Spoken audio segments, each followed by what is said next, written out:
예, 안녕하세요. 그러면 닥터양입니다. 범죄 유형을 통한 경찰에 대한 이야기 시리즈별로 한번 풀어볼 생각이 있는데요. 경찰관 수를 늘리면, 경찰관 수를 줄이면 과연 범죄가 줄어들까? 이 부분에 대해서 생각할 수 있는 문제들을 한번 끄집어 보고자 합니다.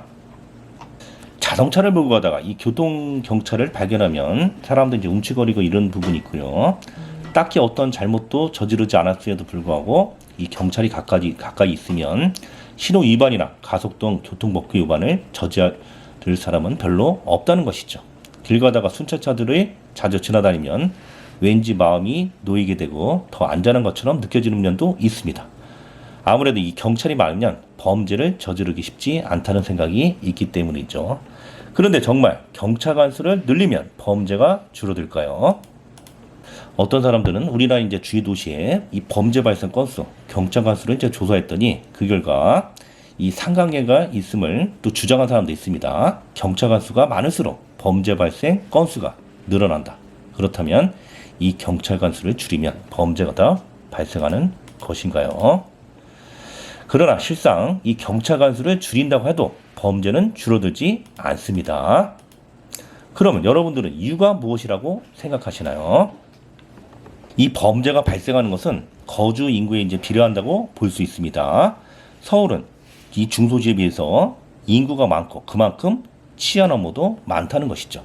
우리나라에서 가장 경찰관이 많은 경찰서가 서울 송파 경찰서라고 합니다. 경찰관 수가 1000명에 육박하고요. 그 반대로 저 지방에 있는 전라도, 정읍이라든가 이런 경찰관 수는 2, 300명에 불과하다고 합니다. 그러면 치안 부분에 대해 차이가 있는 부분도 분명히 있다는 것이죠. 우리가 이 하나의 결과를 통해서 여러 원인이 서로 영향을 받아서 발생하는 것이지 꼭 A가 곧 B라고 생각하면 안 되는 부분이시죠. 정부의 이 경찰관 수를 증원하기 위해서는 이 정부의 이제 예산이 많이 이제 필요한 부분이 있는데 예산은 한정적이고 이 경찰관 채용에 대한 예산도 한정이 되어 있고 이 범죄가 지속적으로 발생하고 많이 발생하는 지역에 대해서 경찰관이 그만큼 증원을 하는 부분도 있는 것이죠. 정부의 예산은 한정적인 부분이 있습니다. 이 경찰관 채용에 대한 예산도 한정이 되어 있다는 것이죠. 이 도시가 발생하면 발생하고 어떤 치안이 계속해서 불안해지면 경찰관 수는 분명 증가하는 것은 맞지만 이 경찰관 수가 범죄 늘린다고 해서 범죄가 발생하는 이런 부분에 대해서 큰 영향은 직접적으로 많지 않다는 것이죠. 이게 바로 원인과 결과를 거꾸로 주장하는 역인의 관계의 오류라고 볼 수 있는 것이죠. 그러면 반대로 이 경찰이 파업을 한다면 범죄가 늘어날까요? 어떻게 생각하십니까? 우리나라는 경찰관이 단체 행동권 이런 것들이 실제로 이제 할 수 없는 부분이 있고요. 우리나라에서 이제 파업 같은 건 실제로 할 수 없는데 외국의 경우에는 어떤 일이 발생하나 실제 이제 사례를 보면 아르헨티나에서 2013년도 이제 파업을 해 보니까 또 치안에 대한 불안이라는 게 아니라 결국 폭동까지도 야기가 됐다는 부분이 있다는 것이죠. 이 중요한 얘기입니다. 그래서 여러분들 경찰관이 존재한 이유가 분명히 있어야 한다는 것이죠. 그래서 이 아르헨티나 또 브라질 그런 나라들은 이 어떤 단체 행동권들이 있어서 파업도 이제 가능한 부분이고요. 물론 이제 경제적인 측면에서 어떤 임금을 올려주지 못하다 보니까 브라질 경찰도 파업을 했던 부분이 있다는 것이죠.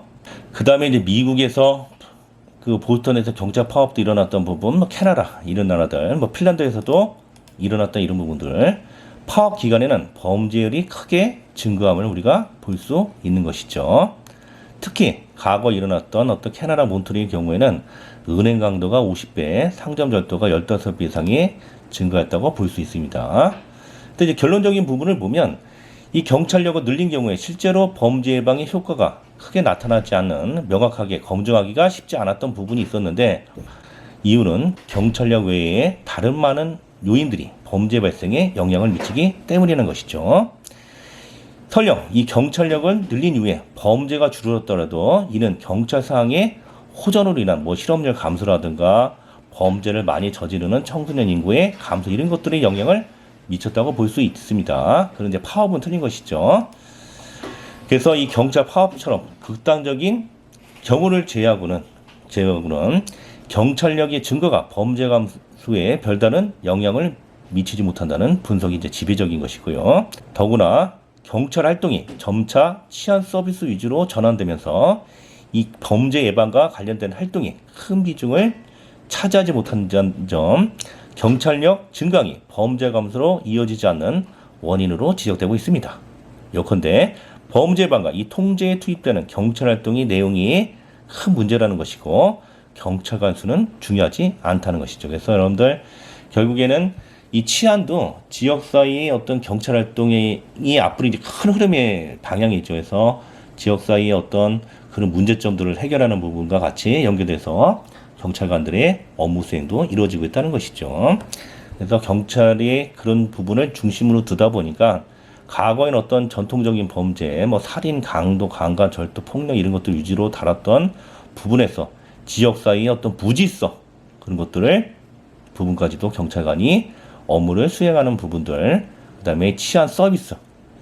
결국 경찰이란 이 어떤 명령하고 강제하는 그런 권력적 작용을 기본적으로 하고 있음에도 불구하고 지금의 국민들의 요구사항은 치안 서비스, 비권력적 작용이라는 그런 부분도 되게 강조를 하고 있는 것이죠. 오늘은 살펴본 부분의 문제점들은 경찰관 수를 늘린다 하더라도 범죄에 큰 영향은 미치지 않지만 경찰관이 없다면 이 치안은 어떤 공백이 일어나는 게 아니라 큰 혼란과 그런 것들이 야기가 된다 이렇게 볼 수가 있는 것이죠. 강의는 여기서 마치겠습니다. 이상 닥터영이었습니다.